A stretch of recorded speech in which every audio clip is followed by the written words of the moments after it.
Hello, hello, hello. Welcome to Al Stock Trades. In this video, we're going to go ahead and talk about Clover Health. There's been some time that's expired, and since our last video, I got a couple of comments saying, "Hey, Al, any updates?" And I just wanted to go ahead and give us some. There's an old video circulating around with Vivek, and I really wanted to go over, but not right now. My camera's off because it's late at night, and I just want to go ahead and give you guys this quick update. So forgive me on that. Just if you look up, we are going to be doing an intrinsic value calculation and a couple of remarks on the financials. So those will be some new insights there. Just recently, we are seeing some new filings coming in, but this is great. A lot of buyers stepping into Clover. Sadly, a lot of retail investors again sold in the lower twos, and their shares got picked up. But that's just the name of the game. It is what it is, and hopefully the people that we spoke to, we can share with you guys the value of Clover. Now, this is the Clover's financials. We are going to compare them to Humana really quickly, which is known as the incumbents. If you look at the revenue, it's you can't argue Clover's revenue growth, but when they first started here in 2020, this 14% gross margin was actually really beautiful. Now, someone tells you, oh, that's not high enough. Tell them to basically be quiet, because if you look at Humana is hovering anywhere between 15 to 20 or 16 to 20% here, and that's really good for an incumbent insurance company. What's interesting, though, they did slide into the negative, but now they're in a lower negative, and hopefully this falls in line with what this current to former CEO Vivek was saying, how they're going to become possibly free cash flow positive next year. And this is, a lot of statements happened within his Twitter feed. We can pull them up in the next year if they do not come into fruition. And it's something that we can basically talk to Andrew Torrey about these posts, and hopefully they keep that in perspective and something that they should definitely consider, and I believe they will. A good 20%, 15 to 20% is great for this company. However, we do have to understand that it is a cloud-based company, and if we start talking about SaaS, then we're talking about 70, 80% types of gross margins, 50 to 80%, which is obviously way better than the incumbents like Humana. Again, these are Humana's financials. Now, what I like to see for Clover is obviously revenue growth that's consistent. I would love to see their operating margins obviously get better. Humana, you can start to see them going down actually, and we don't know if this is because of competition of Clover or whatnot. Net income is not as impressive as I really would think. It's pretty stagnant. People are more in it for the dividends, as the dividends are basically increasing, which honestly really limits them. Because if they cut dividends, then obviously the stock price is going to suffer. And again, this is for Humana, right? It's not Clover. Clover doesn't have a dividend, which I'm sure if you guys follow me, you guys already know that. But again, just for those people that are watching the video for the first time, I want to make sure we set expectations, not anytime soon for the dividends. But, if you look at it here, guys, when you see a company issue a dividend, it's basically a telltale sign that, they don't know what to do with the money, and they don't know how to invest it. And that's something with Clover coming in. They're about to shatter them. And, if they want to innovate and continue innovating, they're going to have to cut these dividends off. If not, they're going to suffer. Again, the payout ratio, usually when you look at a high payout ratio, these dividends are unsustainable. However, the dividends payout ratio here is actually pretty well. And we'll talk about this in the Mastering Stock Market course. They'll be linked down below with a $150 coupon code. Now, in terms of shares, again, pretty well-versed and stagnant. In fact, we got some share buybacks here happening from their highs, so that's really good to see. Book value, you want book value to keep going up, as you can see with Humana.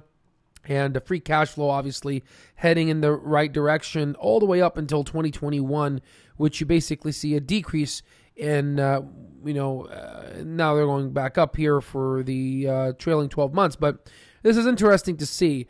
The reason why I bring up Humana is, obviously to give you guys a good example of how, a good company should look like. But at the same time, we are seeing some weakness here. We are seeing a weakness in possible drop into their gross margins. We are seeing, a weakness in their net income, or this is something to pay attention to. You would think that they would be able to grow.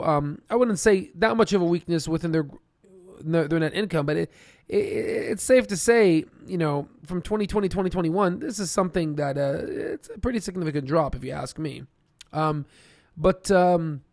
we want to pay attention to this because as Clover gets bigger, the incumbents are going to basically start feeling the heat. Now, going really quickly, I do want their gross margin to go up. I want them to be net income positive. They are, they are going, this is a step in the right direction, which is why we're not really too much focused on the net income. But what I'm focused on now is the free cash flow. I want this number to start going down. I'm happy if we can end, I don't know how they're going to be able to jump from negative to positive. They've never been positive.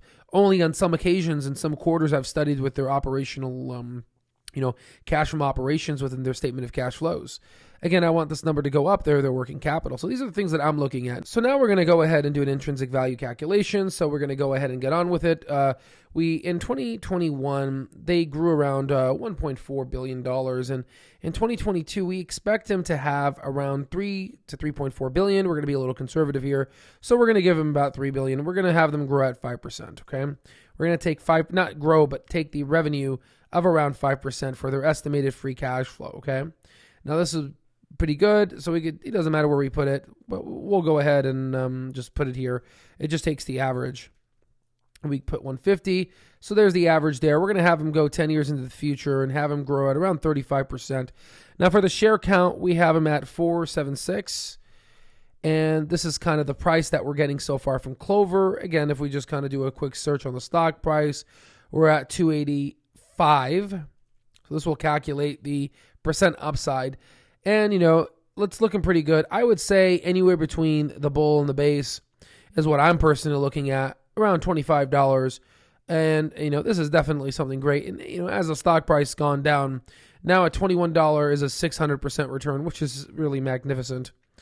We're going to see next year if they are able to beat their around approximate $800 million in quarterly revenue. And if so, this growth rate will continue going up, which is exactly what we need.